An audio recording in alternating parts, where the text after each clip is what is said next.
It all comes down to a smoking gun. If this is not true, then what you're saying is not true. Now, it gets really complicated because then they say, well, if it's not true, then what's true? And then they want to debunk you. They want to question you. But from a simple standpoint of just questioning events, which you're not allowed to do, it's very simple. What they're saying is not true. And that's what this is all about. They're giving us a religion, and they're saying that religion is fact. They're saying that religion is science. And we're saying, no, it's not. Here's our proof that you're wrong. You're either lying or you're just wrong. Not too complicated. We can then go into explaining the nature of our reality and how it works scientifically, how it works spiritually, how it works physically, and how it works emotionally, how it works objectively, and then how it works in that setting, and then how it works what they call scientifically, the experience of knowledge. But it always comes back to a smoking gun. It comes back to hey, Lee Harvey Oswald didn't kill Kennedy because he wasn't where you said he was, and there was a gun where he was shot from. He was shot from an area that Lee Harvey Oswald just wasn't there. And he also said, I didn't do it, I'm a patsy. And Woody Harrelson's father did come out and say, I did it. There was all these other assassins there as well, and there's all these other theories because there were other plans, there were other options, you know. David Rockefeller was mad that he screwed up on the Bay of Pigs incident, and he was trying to be the president, and he was trying to bring in the gold standard, and he was actually trying to run the world and not necessarily steal it from David Rockefeller, but just run the world. And they're like, no, this is our world. We're gods, and then you just manage it for us. You're just working a job. And it created this thing called the smoking gun. And then the CIA came out and said, label them conspiracy theorists, and then they're going to hire other people to debunk our claims and then make it about what we believe. So before we get to tell you that they're lying, they want us to say what we believe. And it gets a little complicated. And where I'm going with this is the moon. So I'm studying the plasmic moon and learning about phenomenon. I'm learning about 1, 2, 3. I'm learning about a substance that interacts with other substances, and it's created by not other substances, but it reflects those other substances. It's a substance of its own. It's like a substance like water. It's a substance like blood. It's a 3-in-1 substance. And then it creates a fourth vanishing point. It's not something we can perceive from a 1-2. It's not like, oh, it tastes like chicken.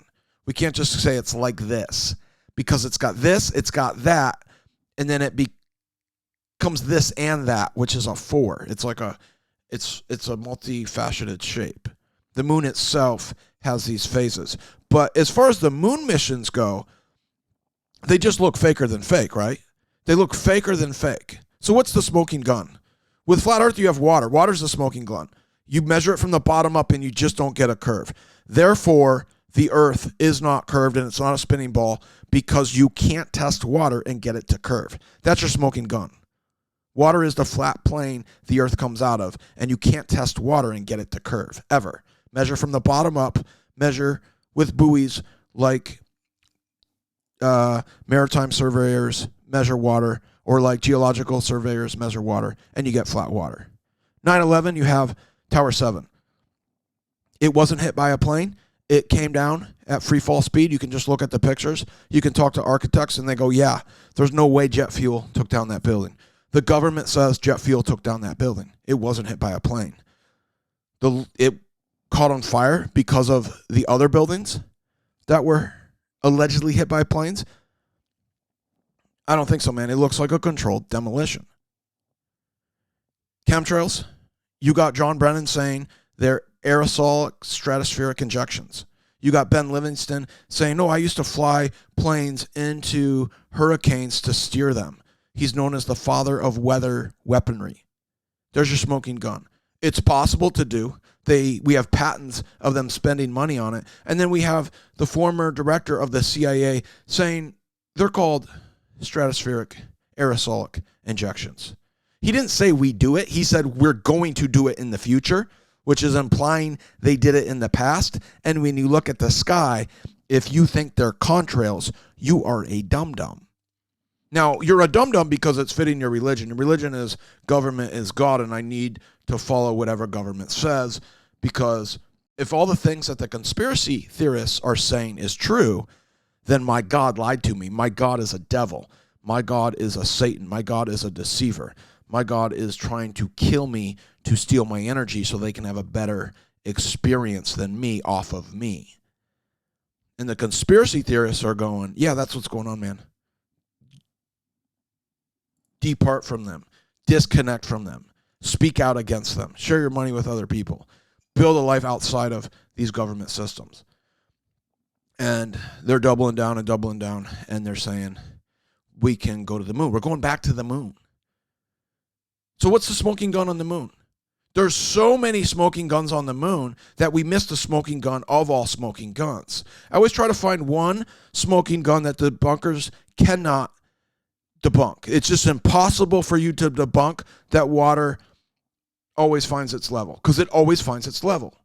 It's impossible for you to debunk that you can make radioactive isotopes and spray them in the air and change the weather. It's just impossible to debunk. It happens. It's impossible for you to debunk that a building fell at free fall speed. We have pictures of it. And it wasn't hit by an airplane.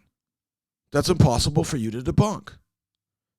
It didn't come down from jet fuel. So what about the moon?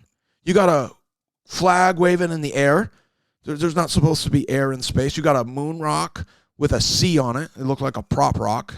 You got astronauts bouncing around like they're on trampolines. You got them having pulled up by wires. You have a lunar module that looks faker than fake. It looks like they used curtain rods and aluminum foil. Allegedly, they put a doom buggy and some golf clubs. And how did they fit 3 people in that thing? It just doesn't add up. But would that hold up in court? It does for me. Intellectually, I don't know how that does it for you. And they say they're coming back every year. I've been arguing with the same person over moon hoax since I got into moon hoax in 2008. And I say every year to him, every time I see him, I say, hey, just so you know, we haven't been back yet. Just so you know. Every year it's a new date we're coming back. Like in 2012, he's like, yeah, we're going to be there in 2014. Now it's 2025. He says the date is going to be 2025. I'm like, yeah, all right. Not going to happen. But there is a smoking gun of all smoking guns with the moon. There is one that proves they faked it. It's 100% proof they faked it. It's the proof of all proofs. They can't debunk this proof.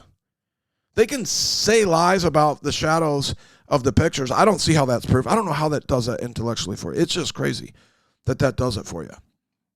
Now, does it prove that the moon isn't a solid object? No, that's going to take some time. We're going to have to work through plasma with you and explain to you what plasma is. We're going to have to explain to you this static Earth and how it triangulates energy and light, and things are their own entities, but then they interact with other entities, creating dimensions. A dimension is a 1 and a 0. It's a 0 and a 1. It's a die. It's a 10. 0 and 1. 1 and 0. That's what our math code's based off of, and that's what we live in. We live in a dimensional field. We live in a third dimension, but we come out of a two-dimensional plane. The water's the two-dimensional plane. The earth is a three-dimensional existence. The skies are a fourth-dimensional vanishing point that then bleeds into us and gives us time. And then 5 and 6 are our reflections and our shadows. And then 7's the higher one. It's heaven. 8's a time loop, and 9's a power grid. And then it's back to the beginning, 1 and 0. But the smoking gun for the moon mission is Art Sabral's clip he got from NASA. So it's 100% official NASA footage, and it shows the astronauts blacking out the windows, and the video's timestamped 4 hours before they landed on the moon. Now, the moon's a 4-day journey, and it's 250,000 miles away from the Earth.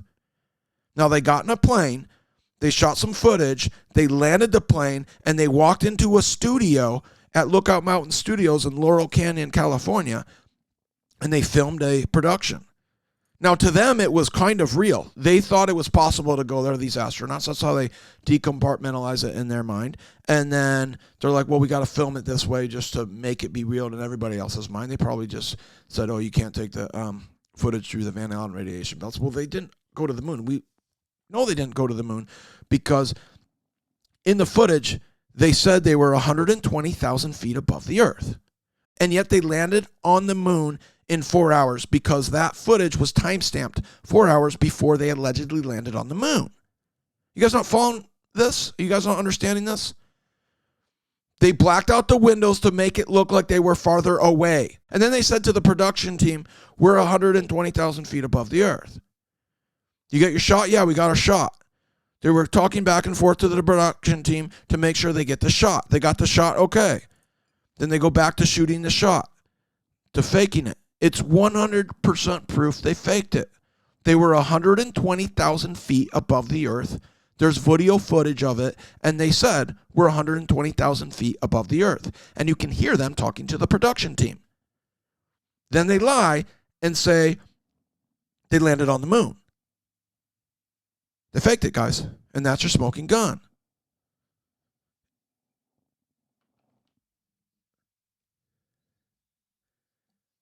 Thank you, Art Sabral. You're the man.